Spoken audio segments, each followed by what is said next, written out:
Tämä on Studio Helsinki-tuotanto. Sanoiko joku, sä olit nuori, että hei, että sooloseksi ja itsetyylisyys on ihana asia ja tärkein juttu seksuaalisuudessa, että anna mennä vaan. Että ei me olla kuultu sellaista puhetta ja siksi me ajatellaan, että se on jotenkin likainen, häpeällinen, kauhea asia, joka vaan tehdään sillä suorittaen ja pois päiväjärjestyksestä. Ruututerapiassa me käsitellään TV-sarjojen ja leffojen ihmissuhteita sekä somessa trendaavia parisuhdeasioita meidän terapeuttien näkökulmasta. Meillä on Karon kanssa yhteinen vastaanotto nimeltään Uuden elämän värit täällä Helsingin Vallilassa. Mä oon Karoliina Kruuna, seksuaaliterapeutti ja terapeuttien kouluttaja. Ja mä oon Marika Rosenborg, seksuaaliterapeutti, eroasiantuntija ja tietokirjailija. Laita popparit mikroon ja hyppää seuraamme terapeutin sohvalle. Muistan vuosien takaa, kun oltiin tuolla olin seksuaaliterapiakoulutuksessa, jossa sä olit mun kouluttaja. Ja siellä myös tutustuttiin sitä alun perin. Te näytitte, en muista kuka teistä kouluttajista, mutta te näytitte meille Sex Educationista yhdestä osasta sieltä klipin.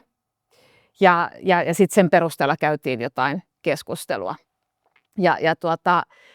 Se oli mun ensimmäinen kosketus sarjaan. Ja mä olin silleen, että mikä tää on ja pitää katsoa.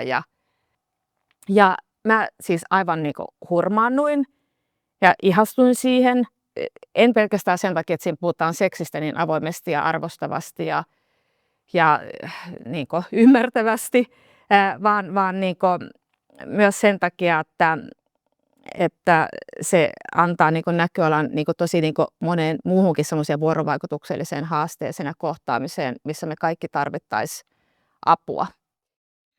Siinä on varmaan vähän sitä semmoista, että pääsee myös niinku omassa mielessään niinku palaamaan takaisin sinne nuoruusvuosiin ja miettimään sitä, että miltä se silloin tuntui. Ja täytyy myöntää, että mulla on kyllä ehkä vähän myös semmoista kateutta, että voiko tuommoista olisi voinut olla, vaikka samalla mä ymmärrän tuonne, että toi on niinku fantasiamaailma, ei varmaan missään ole tuollaista. Mutta se on niinku herättänyt minusta tosi paljon lämpöisiä tunteita ja semmoisia, että musta vähän tuntuu, että ne sarjan tyypit on mun kavereitakin, kun mä niinku avaan sen iltahetken ja asetun katsomaan sitä. Ja nyt mä niinku ajattelin, että tänään tässä meidän podcastissa niin voitaisiin puhua vähän niinku näistä teemoista, mitä siellä niinku näissä jaksoissa nyt on ollut viime aikoina, mitä mä oon katsonut. Olisi kivaa aloittaa siitä, että niin siellä on nyt useammassakin otteessa käsitelty tätä seksin aikaista tuhmien puhumista, virittäytymistä seksiin niin sen kautta. Ja sitä, että kuinka niin erilaisia asioita tai tunteita siihen ihmisille liittyy, ja jotka todella jotkut ei niin halua mitään, ja jotkut taas tykkää. Ja sitten nähtävästi ainakin sen sarjan mukaan, niin sitä voi myös harjoitella, niin kuin tämä yksi opettajapari siellä sitten huomasi, että vaikka sitä on ennen kokeillutkaan, niin se voi avata niin jotain niin uusia maailmoja. Ja ehkä mä kysyn ihan tälleen, että mitä se niin seksuaaliterapeuttina, niin mitä sä ajattelet siitä, onko se yleistä, että ihmiset puhuu tuhmia seksin aikana tai toivoisi sitä?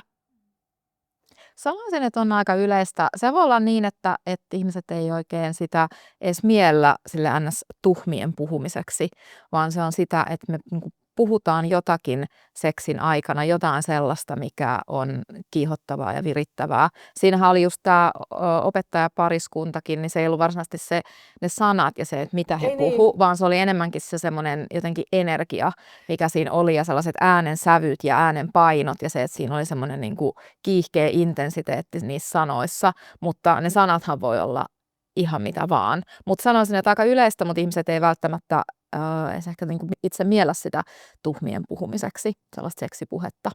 Ihan totta, joo. Ja se on kuitenkin niin kuin eri asia myös kuin vaikka se, että kertoo, mitä haluaisin sinun tekevän seuraavaksi. Että se on sitten ehkä semmoista ohjauspuhetta, että mikä musta tuntuu hyvältä, että mihin sä kosket mua tai mitä me voitaisiin tehdä tai saanko tehdä tämän sinulle. Mutta tuossa sitten ehkä mennään tai voidaan mennä myös niin kuin fantasian puolelle myös. Voidaan käyttää myös fantasioita siinä. Tai sitten ehkä voi olla, että joku tykkää enemmän kuunnella kuin puhua. Niin, mä oon huomannut sellaisen, että ihmiset, jotka vaikka työkseen puhuu paljon ja työkseen tai jossain muussa niin kuin elämän roolissa on tosi paljon esillä, tosi paljon äänessä, johdattelee eri tilanteita, niin sitten voi olla, että seksin aikana haluaa olla se, joka on, vaikka on ihan hiljaa ja kuuntelee, kun toinen puhuu.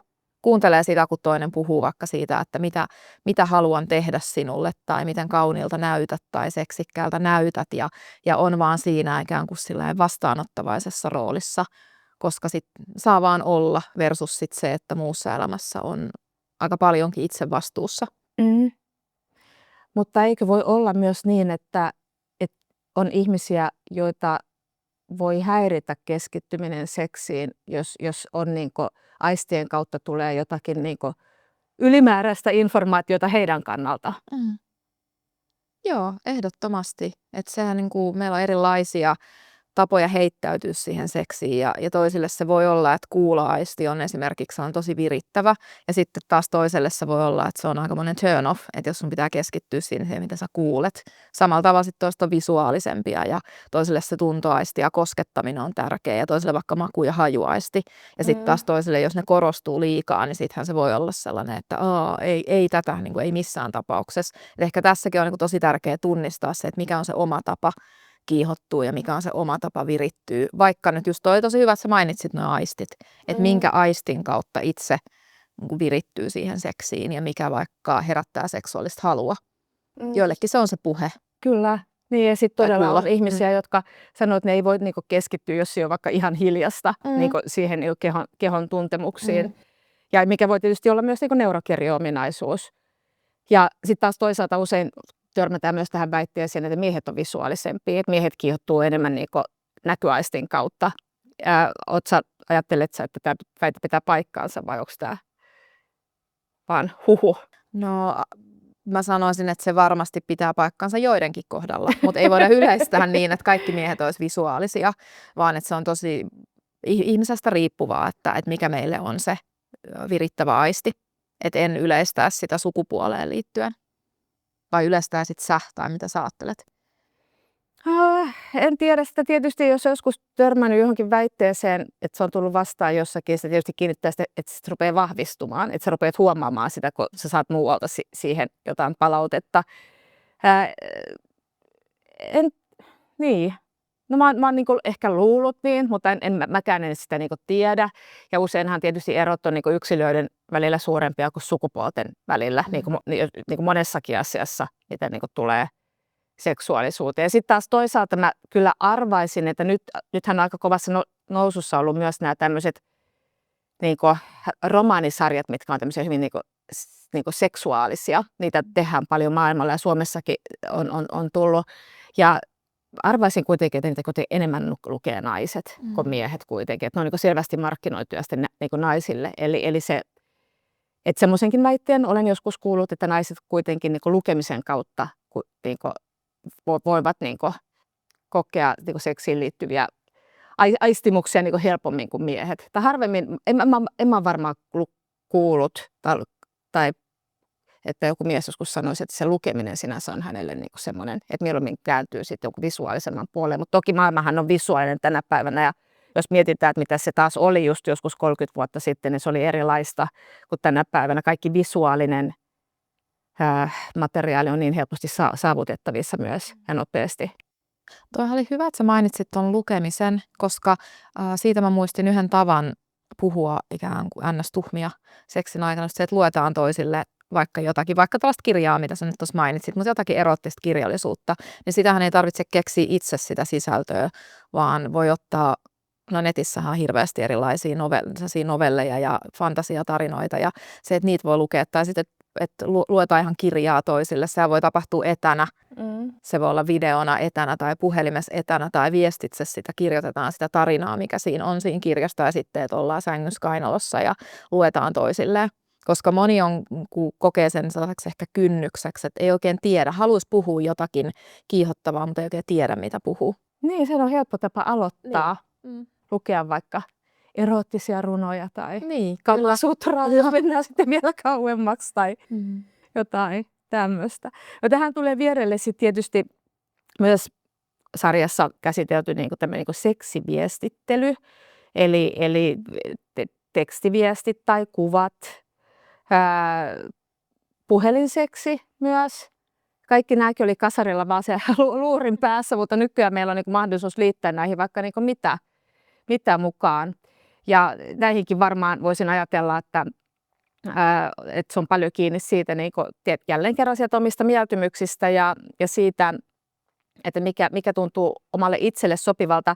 Sarjassahan Otis vähän jäätyy, kun hän saa valokuvan tyttöystävältään ja ei osaa oikein vastata siihen, että otanko, kun yrittää ottaa kuvia, ei halua oikein lähettää, miettii, että onko tämä niinku jotain sellaista, mitä mä niinku haluan tehdä vai ei, mikä on mun mielestä ihan törkeän hyvä juttu, että hän pysähtyy niinku sen asian kanssa ja ei pysty sitten laittamaan lopulta oikein mitään ja sitten he puhuvat sen sitten niinku myöhemmin lävitse.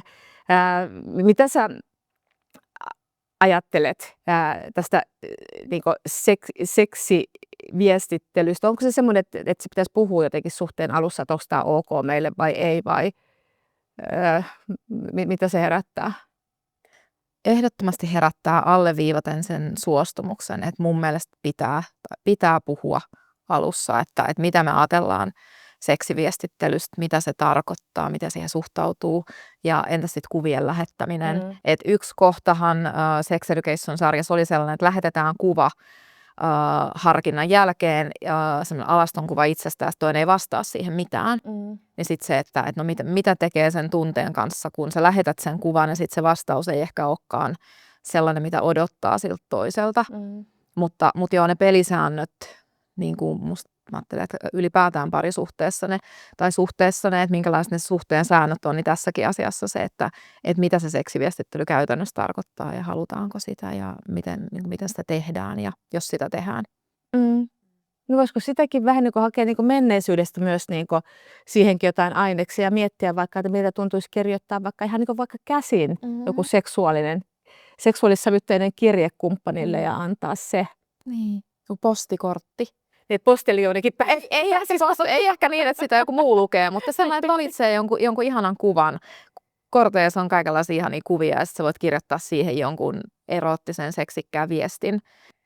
Niin ihan totta tommonen vähän niin kuin old school, palataan takas sinne niin kuin juurille, niin se voisi olla tosi hauska tapa. Voi ei, nyt mulle tulee mieleen, nuorena naisena olin eronnut ja sitten deittailin siinä sitten miehiä ja mä hetken aikaa, muutaman kuukauden tapailin semmoista yhtä kundia, niin mä tein sille sarjakuvan meistä. Mä semmoisen A5-vihkoon niin piirsin itseni, kuinka mä niin ajattelin häntä jossain ja tein tiettyjä asioita. Se ei ollut pornografinen, mutta se oli hyvin niin romanttinen. Ja sitten, siis mä en ole mikään hyvä edes piirtämään, mutta mä oon hirveän rohkea ilmaisemaan itteni tälleen luovilla tavalla silloinkin, kun se ei ole mun niin vahvuusala. ja mä sain siitä itselleni tosi paljon iloa ja mä annoin sen sitten hänelle sen. Mä varmaan tein sitä kesällä, että me oltiin vähän erossa sitten jonkun loman aikana. Sitten mä annoin sen. No siinähän kävi sitten ikävä kyllä niin, että hän sitten niin dumppasi mut kesän jälkeen. Sitten me oltiin ehkä nähty siinä muutaman kerran. Ja mä muistan, että se mun ensimmäinen ajatus oli, että mä haluan sen vihkon takas, koska sillä oli ollut merkitystä niin kuin mulle. Että mä olin tehnyt sen, ei pelkästään sen takia, että siis mä en halunnut sitä sen takia antaa takaisin, että mä en anna takaisin niin kuin minulle antama lahjani, vaan sen takia, että mä olisin halunnut sen muistoksi niin kuin mun omasta tästä luomisesta. Niin se oli ihan hirveätä, kun se sanoi, että hän oli heittänyt sen pois. Musta se tuntui tosi pahalta. Kammottavaa. Koska mä olin oikeasti antanut siihen tosi paljon. Ja mä ajattelin, että semmoinen lahja on aina jotenkin erityisen merkityksellinen, mitä sä oot jotenkin itse oikeasti halunnut tehdä. Mutta nyt se jo naurattaa. En enää näin muutaman 10 vuoden jälkeen. Ei nosta musta hankalia tunteita, mutta tuli mieleen tästä, kun haluat puhua tuosta postikortista, että on erilaisia tapoja. Niin, se on kyllähän toikin kertoo siitä, että kuinka iso asia toi sulle on ollut. Että mä ajattelin, että ihan se, että jos ottaa itsestään vaikka kuvan, jonkun alaston kuvan tai kuvan jostakin vartalosta, jonkun erottisen kuvan, niin se on sellainen lahjan antaminen toiselle ja sitä kannattaa miettiä aika tarkkaan, että missä kohtaa sen tekee ja kenelle sen tekee. Ja sitten se, että mitä sille kuvalle sitten tapahtuu, että tossakin kun se vaan on heitetty pois, että kuinka pahalta se sitten susta tuntui. Hippulit piirrot. Niin. Joo. No niin, mä huomaan, me koko ajan palataan takaisin tähän vuorovaikutukseen, avoimuuteen, viestintään, ihan kaikissa asioissa. Mistä nyt saadaan tämmöinen hyvä polku seuraavaan aiheeseen, eli sooloseksiin, joka on kaikkien meidän ilo ja mahdollisuus elämässä. Ollaan me parisuhteessa tai ihmissuhteessa tai ei. Mulla on se kokemus, että aika usein tulee vastaanotolla puheeksi se, että onko se ok, että kumppani tekee sooloseksiä vai eikö se ole ja mitä se herättää. Ja mä oon huomannut, että joillekin se voi olla uhka. Se on uhka sille, että sitä seksiä ei riitä minulle. Tai sitten varmaan se haavoittuvainen, vielä haavoittuvaisempi puoli siinä jotenkin, että itse ei ole jotenkin niin kiihottavaa, että jotenkin riittäisi toiselle, kun toinen tarvitsee tässä kohtaa jotakin muuta.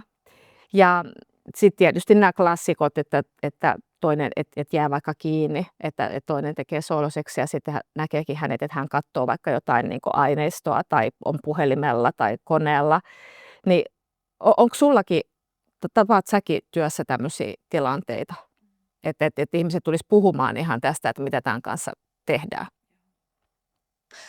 Se on, voisi sanoa jopa, että yksi yleisimmistä teemoista, mitä mä käsittelen mun asiakkaiden kanssa, ylipäätään sooloseksi. Joo. Ja se, että miten siihen suhtautuu ja minkälainen asia se itselle on, ja sitten se sooloseksi suhteessa. Että tässähän sarjassakin se aiheutti ihan parisuhdekriisin, jossa sitten tämä pari hakeutui seksuaaliterapeutin vastaanotolle tai käsittelemään tätä Otisin kanssa, koska siitä tuli siis iso kriisi, kun toinen näki, että toinen itse tyydyttää.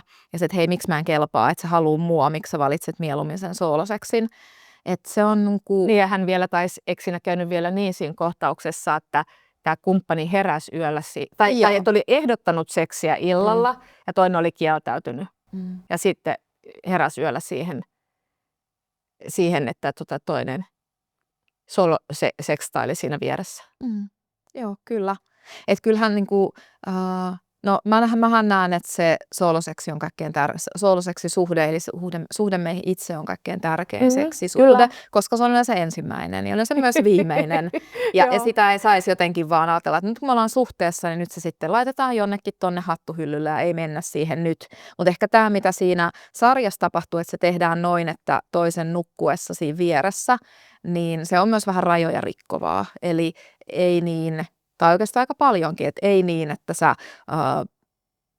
koska siinä sit sä et kunnioita sen toisen rajoja, että jos toinen näkee sen ja toinen on siinä vieressä, mutta se, että meillä on seksiä itsemme kanssa, vaikka ollaan suhteessa, niin näinhän sen kuuluisi mennäkin, että se ei ole toiselta pois.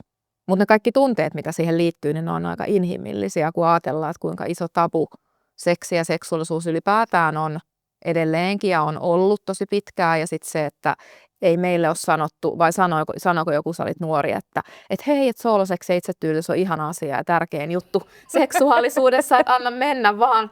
Että todennäköisesti ei kukaan tällaista sanonut, että ei me olla kuultu sellaista puhetta, ja siksi me ajatellaan, että se on jotenkin likainen, häpeällinen, kauhea asia, joka vaan tehdään sillä suorittaen ja pois päiväjärjestyksestä.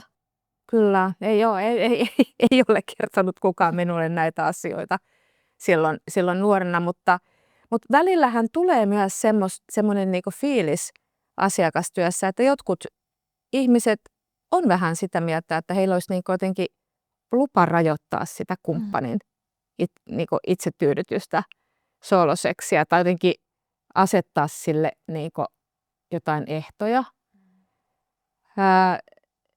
Niin tämä ei siis taida olla ok. Ei ole. Että ei me voida omistaa toisen seksuaalisuutta. Kyllä.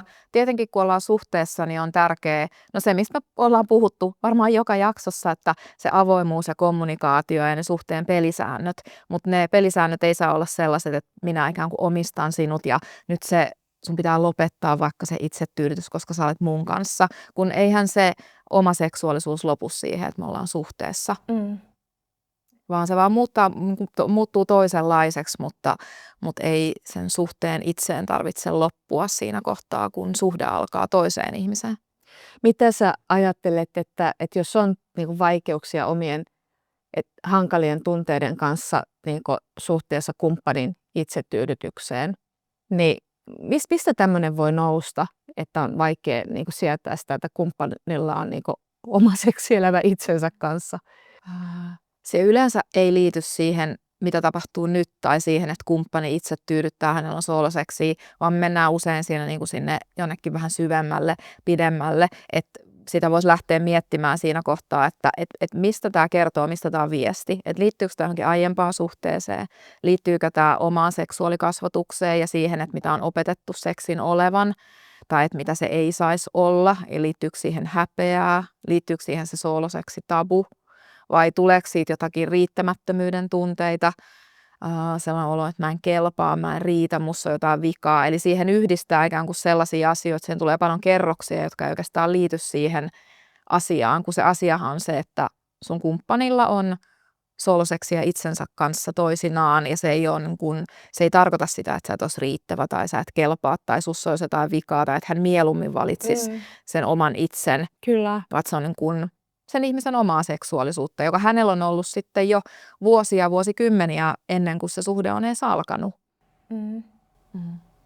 No, missä menee sitten niin kuin sun mielestä se raja, että on niin kuin liikaa sitä sooloseksiä, tai että toinen niin kuin ihan aiheellisesti huomaa, että hei, että meillä ei ole niin kuin, että tämä niin kuin kilpailee meidän ajasta tai meidän yhteisestä niin kuin intiimielämästä, että voiko semmoista asettaa? No ehkä just toi, mitä sä sanoit, että se kilpailee ja että se sillä niin kuin aidosti kilpailee, että toinen esimerkiksi valitsee usein mieluummin sen sooloseksi hetken, itsetyydytyshetken itsensä kanssa kuin sen kumppaniseksin. Että jos sitä tapahtuu toistuvasti ja niin kuin isossa kuvassa paljon, niin kyllä mä siinä kohtaa kun miettisin, mennäisin sanoa, että huolestuisin, mutta mä en tiedä, tarvitsi nyt huolestua, mutta vähän pysähtyisin siihen, että okei, että mistä tämä kertoo, että mistä tämä on viesti. Jos se on silleen, että satunnaisesti ja se ei vaikuta siihen yhteiseen seksielämään, niin mä ei ole mitään hätää, mutta sitten jos se on isossa kuvassa vaikuttaa siihen paljon ja se aina valitaan mieluummin oma itse kuin se kumppani, niin ehkä siinä kohtaa kannattaa pysähtyä ja miettiä, että mitäs nyt, mistä tämä kertoo. Joo. Ja näähän on nyt semmoisia asioita, että okei, voi olla, että kumppani huomaa sen, että toinen niinku vetäytyy tai viettää aikaa mieluummin koneella tai puhelimella tai tietää ihan faktisesti, että näin on, että se suosii mulla niin seksiä itsensä kanssa enemmän kuin kumppaniseksiä. Mutta joskus on myös niin, että kumppani ei tiedä sitä, että toisella on niin paljon sitä sooloseksiä ja jopa niin, että se alkaa ottaa liikaa tilaa elämässä tai sitä käytetään hankalien tunteiden välttelemiseen. Eli aletaan puhua niin seksiriippuvuudesta. Mutta ennen kuin mennään siihen niin enemmän, niin mä haluaisin kuulla, sä oot seksiriippuvuuden asiantuntija, sä oot tehnyt sitä pitkään ja sulla on kokemus asiakastyöstä vuosien, yli 10 vuoden ajalta. Niin miten sä määrittelet seksiriippuvuuden? Mitä se tarkoittaa? Joo, nyt me ollaan mulle tärkeän aiheen äärellä. Seksiriippuvuus tarkoittaa siis sitä, että mikä tahansa seksiin liittyvä toiminta, se voi olla seksisuhteita tai sitä sooloseksiä tai sitten se voi olla seksin ostamista, maksullisia seksipalveluita, pornon katsomista, nettiseksin eri muodot. Joku seksin muoto alkaa aiheuttamaan haittoja. Se aiheuttaa selvästi haittoja, eli vaikuttaa esimerkiksi sosiaalisiin suhteisiin, voi alkaa vaikuttaa työhön, vaikuttaa parisuhteeseen, joskus voi aiheuttaa niin kuin mielenterveyshaasteitakin. Ja vaikka se aiheuttaa niitä ongelmia, niin ihminen silti hakeutuu toistuvasti sen pariin, eli vaan kun jatkaa niistä haasteista huolimatta. Ja sitten siihen liittyy yleensä myös tällainen, minkä säkin mainitsit tuossa, jos lähtee niin kuin hankalia tunteita käsittelemään sen seksin kautta. Eli se, että se seksi on tapa vaikka käsitellä yksinäisyyttä tai Ahdistusta. vältellä stressin tunnetta tai alakuloisuutta.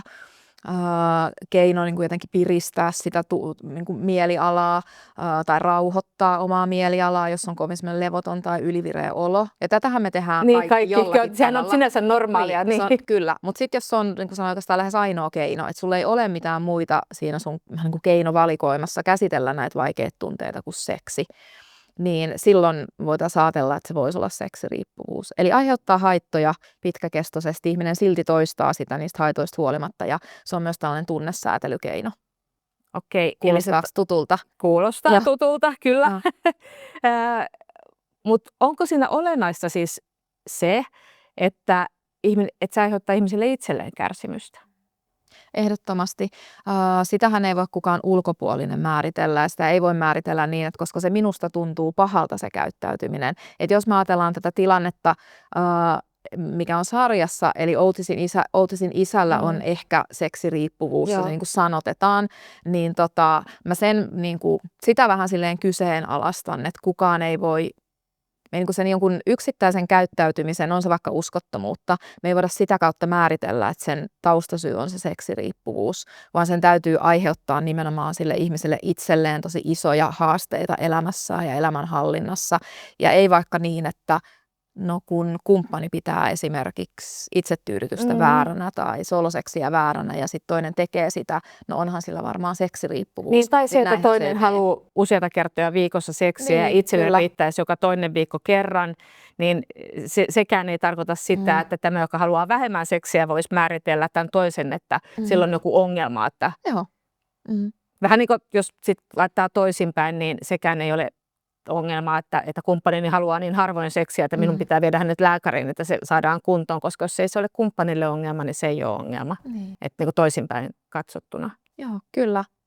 Että kyllähän se aika usein tulee munkin vastaanotolle, tämä tulee niin, tai asiakas tulee niin, että siinä on niin kuin kumppani on jotenkin havahtunut siihen. Ja mä ajattelen, että se on ihan ok, koska usein se ulkopuolinen voi tarkastella, tai ehkä kumppani ottaa se ulkopuolinen, mutta hän voi tarkastella sitä asiaa vähän sellainen, niin kuin, että hei, että onkohan tässä jotakin, mistä sun olisi syytä huolestua, kannattaisikohan sun hakea apua. Että se tulee usein siitä lähtökohdista, mutta se ei saa olla se, että kun joku ulkopuolinen määrittelee, että tuollainen käyttäytyminen nyt vain on väärin tai vääränlaista haitallista. Se on tietysti seksiriippuvuus on semmoinen asia, että sehän voi pysyä tosi pitkään piilossa. Se ei haise ulospäin tai näy sillä tavalla missään välttämättä omituisena käyttäytymisenä. Se tietysti riippuu siitä, että mitä se kaikkea sisältää tai liittyykö siihen muita riippuvuuksia. Mikä sun kokemuksen mukaan, niin jos ihmisellä on seksiriippuvuus, niin onko hänellä silloin muitakin addiktioita tai liittyykö siihen riski niihin? Voi hyvinkin altistaa ja on suhteellisen tavallistakin. Me ihmisethän ollaan silleen niin kuin jänniä, että jos meillä on jotakin asioita, joita meillä on jotain haasteita ja me vaan sysätään ne syrjään, ei käsitellä niitä, niin ne yleensä se niin kuin ikään kuin löytää uomansa, että sitten tulee jotain muuta. Eli monillahan voi mennä niin, että ensin on vaikka peliriippuvuutta tai päihteitä, ja sitten jos sen vaan lopettaa, eli sä vaan lopetat sen pelaamisen, lopetat ne päihteet, mutta et käsittele sitä, et käsittele niitä juurisyitä ja sitä, että mikä sen saa aikaan, sen käyttäytymisen ja niin kuin todella kohtaa sitä, niin silloin siihen pystyy hetkellisesti, mutta sitten se voi olla vaikka seksi, joka sitten tulee seuraavaksi mukaan kuvioihin, että välttämättä ei ala pelaamaan uudestaan, mutta sitten alkaa olla haitallista käyttäytymistä seksin kanssa, koska se juurisyy siellä usein on sama, vaikka se ahdistus tai yksinäisyys tai mielialaan liittyvät, vaikka esimerkiksi alakulo tai masennus. Jos niitä ei käsittele, niin sitten se voi siirtyä muihin riippuvuuden muotoihin. Niin, Otisin isä todella sairastaa sarjassa seksiriippuvuutta, tai näin ainakin muut hänet siinä määrittelevät, mutta sä ajattelet, että muut eivät voi määritellä toista, että se pitää lähteä niin kuin ihmisestä itsestään se halu siihen. Mutta sä teet paljon töitä seksiriippuvaisten kanssa. Miten sä näet sen toipumisen polun ja voiko siitä niin kuin kokonaan parantua, koska se on kuitenkin asia, seksuaalisuus on meissä aina, niin miten siitä riippuvuudesta voi päästä eroon? Tästähän voisi sanoa, että on ehkä hankalin kaikista tällaista ongelmakäyttäytymisen, riippuvuuskäyttäytymisen muodoista ihan sen takia, niin kuin toipumisen näkökulmasta, ihan just sen takia, minkä sä tuossa sanoitkin, että koska seksi on osa meitä ja kun ihminen lähtee toipumaan seksiriippuvuudesta, niin siinä ei ole lähtökohtana se, että nyt vaan lopetetaan seksi ja koitetaan pärjäällä ilman, vaan että pyritään löytämään se tasapaino siihen seksuaalisuuteen, ja se ei ole ihan helppoa. Meillä ei myöskään ole olemassa mitään yhtä mallia, että no tällainen seksuaalisuus nyt sopii sulle, Marika, ja sitten tämänlainen seksuaalisuus on toiselle tasapainosta ja se on mulle tasapainosta, ja sitten me vaan toimitaan sen mukaan, vaan että jokaisen pitää löytää itse se oma reittinsä, että mikä on itselle sellaista myönteistä ja tasapainosta seksuaalisuutta. Se tekee siitä toipumisesta ja myös työskentelystä aika haastavaa. Mutta ehkä se niin kuin tasapaino on se jotenkin kuvaavin termi, eli yleensä me pyritään etsimään myös tasapainoa koko elämään. Et osalla ihmisistä, joilla on seksiriippuvuus, niin heillä on niin kuin isoja elämänhallinnan haasteita ja heillä voi olla niin kuin monessa elämän osa-alueella niin kuin, että se ei ole ihan balanssissa työssä ja ihmissuhteissa ja terveydessä ja mielenterveydessä. Ja sitten kun pyritään löytämään se tasapaino, eli käsitellään oikeastaan ihan koko elämää, että sosiaaliset suhteet, se, että ihminen voi niissä hyvin, niin se on se niin kuin toipumisen kannalta tosi merkittävä juttu, ja se, että parisuhteessa, jos siinä on, että siinä voi hyvin, ja se, että pitää itsestään huolta ja nukkuu ja liikkuu vähän, tai että on semmoinen niin kuin hyvä olla itsen kanssa, ja sitten myös semmoinen niin kuin oma minäkäsitys ja itsetunto, että sen kanssa aika paljon tehdään myös töitä, ja sitten arvot ja sitten myös voi olla, että muutetaan ihan niin kuin koko elämää, että sellaiset ihan päivittäiset valinnat voi mennä ja sellaiset arjen rutiinit voi mennä ihan uusiksi. Ja sitten se, että haetaan sitä sellaista myönteistä, hyvää oloa tuovaa suhdetta siihen seksuaalisuuteen. No se on kyllä tosi kokonaisvaltaista niin sitten on. se hoito, mitä Kyllä, siinä joo. tapahtuu. Joo, mä oon huomannut, että usein niin kuin muidenkin kuin seksiaddiktien, muidenkin addiktien niin kuin, tämmöiseen, niin kuin, no en tiedä voiko puhua persoonallisuudesta, mutta käyttäytymiseen, ainakin tämmöiseen riippuvuuskäyttäytymiseen, niin liittyy myös paljon valehtelua. Ja sitten toisaalta mä oon huomannut, että siihen valehteluun liittyy usein se rinnalla kulkee niin kuin miellyttämisen halu. Että voidaan niin kuin kuvata näitä ihmisiä niin kuin tosi niin kuin mukaviksi ja yhteistyökykyisiksi ja semmoisiksi sovinnollisiksi, ja jotka on valmiita niin kuin tekemään asioita. Tai olla vaikka tosi hyviä työssään ja sitoutuneita ja ahkeria, mutta sitten jossakin kohtaa voi niin kuin selvitä, että siellä on niin kuin ihan niin kuin mieletön määrä valheita takana. Niin miten tämä niinku, onko tämä mun niinku huomio oikein jotenkin, että se jotenkin tulee tämän addiktiosairauden, niinku, se liittyy sen luonteeseen jotenkin? Joo, kyllä se liittyy, että se semmoinen myös kaksoiselämä kuvaa aika hyvin sitä maailmaa, missä ihminen, jolla on seksiriippuvuus, joutuu elämään. Ja voisi ehkä sanoa sen, että tähän voi koskettaa ihan ketä vaan. Että kenellä tahansa ihmisellä voi olla mikä vaan riippuvuussairaus, ja samoin myös seksiriippuvuus voi olla kenellä tahansa, että se ei kosketa vain tietyn tyyppisiä ihmisiä. Mutta joo, siis sellainen, useinhan ihmisellä on seksiriippuvuus, niin heillä on vähän niin kuin ikään kuin kaksi minää tai kaksi maailmaa. Että on se toinen maailma, missä kaikki voi olla ihan niin kuin näennäisesti hyvin, on perhe ja työ ja ystävyyssuhteita, ja sitten on toinen maailma, missä käyttäytyy täysin arvojensa vastaisesti, ja siellä on sitä haitallista seksikäyttäytymistä. Ja sitten, koska ihminen ei halua, että nämä kaksi maailmaa kohtaa, niin sehän vaatii tosi paljon sellaista miellyttämistä ja valehtelua ja salaamista, ja se on tosi raskasta koittaa eriyttää kaksi eri puolta itsestään ja kaksi erilaista maailmaa, eikä siihen niin pystykään. Jossain kohtaa, jotkut pystyy siihen vuosiin, mutta jossain kohtaa se yleensä kosahtaa. Mutta voiko se siis toisaalta liittyä myös siihen, että jos sinne liittyy sinne omaan persoonallisuuteen sitä vahvaa miellyttämisen halua, ja sitä on ollut ehkä jo ennen seksiaddiktion sairastumista, ja sitten se miellyttäminen on osa kaikkea vuorovaikutusta, niin omalla tavallaan se niinku palvelee se kakkosmaailma sitä, että siellä saa toteuttaa niitä omia tarpeitaan, joita ei osaa ilmaista siinä oikeassa maailmassa, missä toimitaan muiden ihmisten kanssa, vaan siellä vaan niinku sopeuttaa omaa käyttäytymistä ja ne suostuu kaikkeen.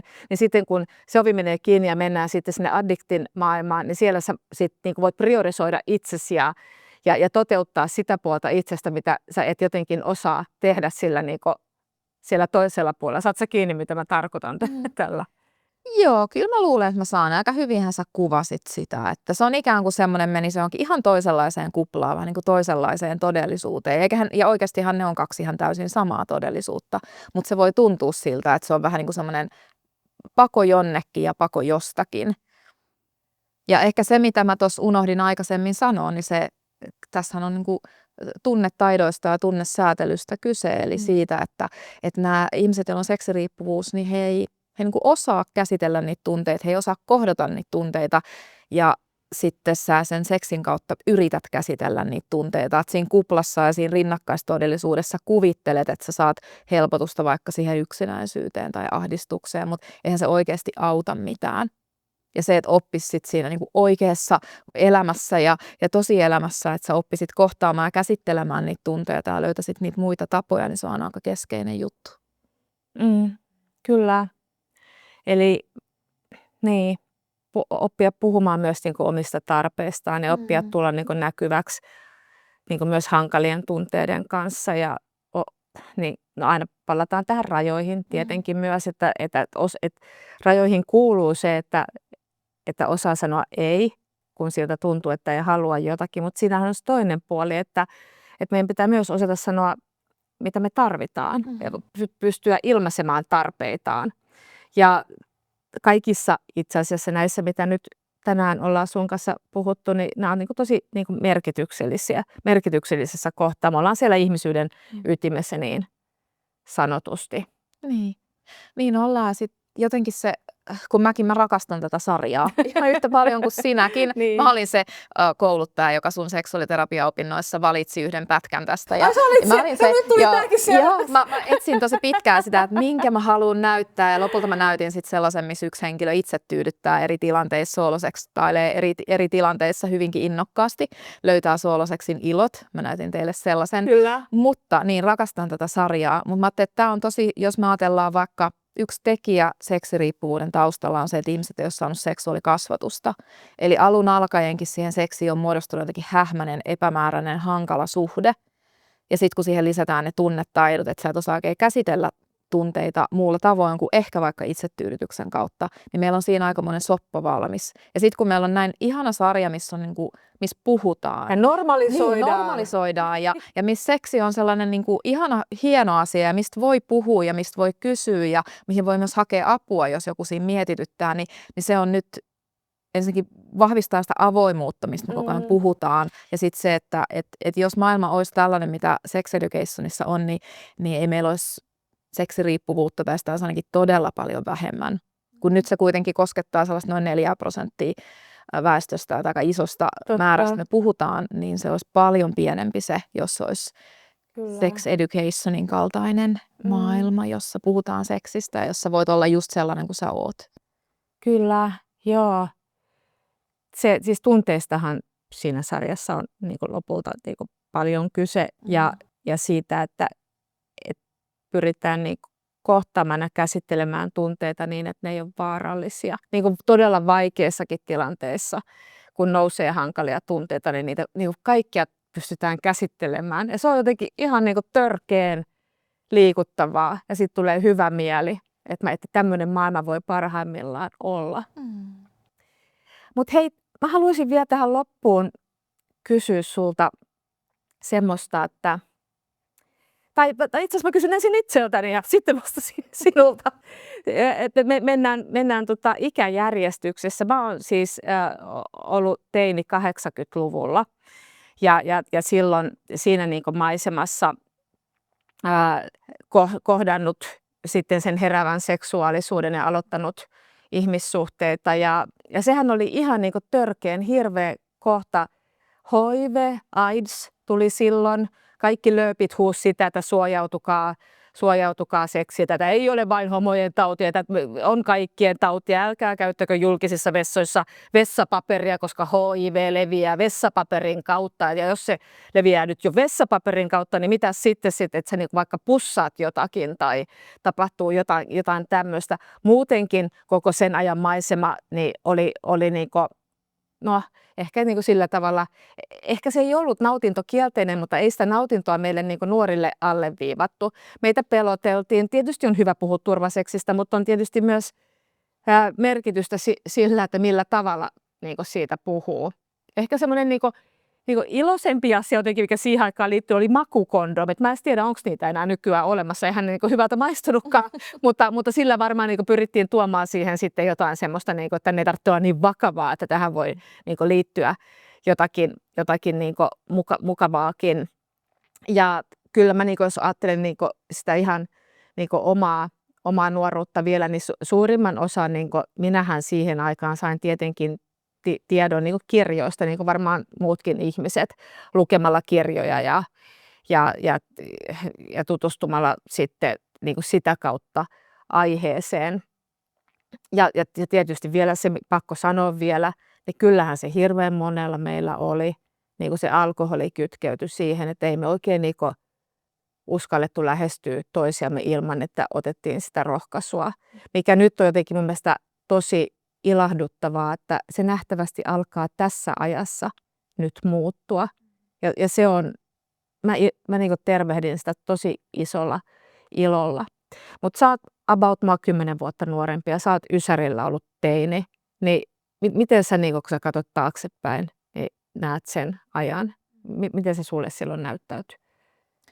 Kyllä se aika samanlainen on ollut silloinkin kuin sun maailma. Ehkä se HIV-AIDS-paniikki ei ollut niin suurta, se oli varmasti vähän väistymässä, oli enemmän tietoa, mutta sehän oli taudeilla pelottelua ja varoittelua ja ei mitään puhetta nautinnosta. Mä niin kuin oikein tässä koitan miettiä sitä, että mitä hyvää siinä oli niin kuin tavallaan sellaisessa, ja sama toimi myös, niin kuin, että päihteet liittyy usein vahvasti siihen, että ei me nuoret oikein uskallettu kokeilla, ja niin kuin eka kertahan usein monilla oli sitä, että se tapahtui niin kuin aina lähtökohtaisesti päihtyneenä lähes kaikilla, mutta sitten kun mä koitan yrittää nyt, että oliko siellä jotain sellaista hyvää, niin ehkä se, että meillä ei ollut niin vahvasti käsikirjoitettu se, että mitä se seksi ja seksuaalisuus on, kun ei ollut samalla tavalla vaikka porno läsnä. Et mä en ajattele, että porno on huono asia ja että siinä on tosi paljon hyvää, se on monille tosi tärkeä osa seksuaalisuutta, mutta sitten kyllähän siitä monille vaikka nyt nykyajan nuorille tai ihmisille, että se on tosi vahvasti muokannut sitä omaa seksuaalista käsikirjoitusta, eli sitä mistä pitää, mitä haluaa, mitä ajattelee kehoista ja mitä ajattelee itsestään, niin meillä ei ollut sellaista, koska lähinnä se porno oli ehkä joku isoveljen VHS-kasetti jossakin, että sä tiesit, että ehkä siellä joku tollanen on, ja sitten ne lehdet, R-kioskin Kalle Jallu-lehdet siellä ylähyllyllä, jota vaivihkaa sillä kurkattiin. Joo, mutta se oli niin kuin sai itse luoda sitä, ja niin kuin se oli todellakin sitä, että niin kuin omaan niin kumppaneihin tutustuen ja omaan itseen tutustuen, ja sä niin kuin sillä luot sitä, että mistä sä pidät ja mitä sä haluat, eikä se tullut niin annettuna. Mutta sitten toisaalta myöskään ei ollut nettiä, että ei voinut ollut oikeastaan mitään, mistä sä löydät tietoa, vaan se oli ehkä se joku kirja, jonka sai kirjastosta, tai sitten se, että mitä joku kertoi, vaikka joku vähän vanhempi, mutta oli siellä jotain hyvääkin. Niin ehkä jos ajattelee just ulkonäköpaineita, siis ainahan on varmaan ihmiskunnan historiassa ollut niin kuin liittynyt nuoruuteen ja muihinkin ikävaiheisiin, joo, mutta että kun en itse hirveästi kertonut mitään hyvää niin kuin sitä kasariajasta, niin kyllä se hyvä oli, että ei ollut semmoisia kuitenkaan ulkonäköpaineita suhteessa itseen tai muuten kuin nyt, kun on niin kuin tämä somemaailma ja tämä, niin kuin, että en ole sitä mieltä, että some on huono tai internet pilasi kaiken, mutta kyllä niin kuin moni asia oli ehkä niin kuin vähän helpompi sit siihen aikaan, kun ei ollut semmoisia niin kuin vertailua niin kuin huonolla tavalla ruokkivia niin kuin ilmiöitä olemassa. Niin. Musta on ihanaa Sex Educationissa, että siinä on niin monennäköisiä ihmisiä ja monenlaisia kehoja ja vaatteita, ja että sä todella saat olla sellainen kuin oot. Mutta sitten se oli myös toisaalta, esimerkiksi nyt mulla on tässä jalassa just nyt, tää on ihan sattumalta, kun me istutettiin sohvalle, niin mä tajusin, että hei, mulla on jalassa samat farkut, mitkä mulla on ollut ysärinä. Ne on vaan vähän tiukemmat nykyään kuin ne oli silloin, mutta se, että se oli niinku, että ei kauheasti tarvinnut miettiä, että kunhan sulla oli ne levikset, niin sä olit ihan tosi hyvä. Tietty se pistää paineet sitten, että pitäisi olla ne levikset, mutta se oli niinku myös toisaalta sellainen helppoa ja yksinkertaista, että niillä mentiin.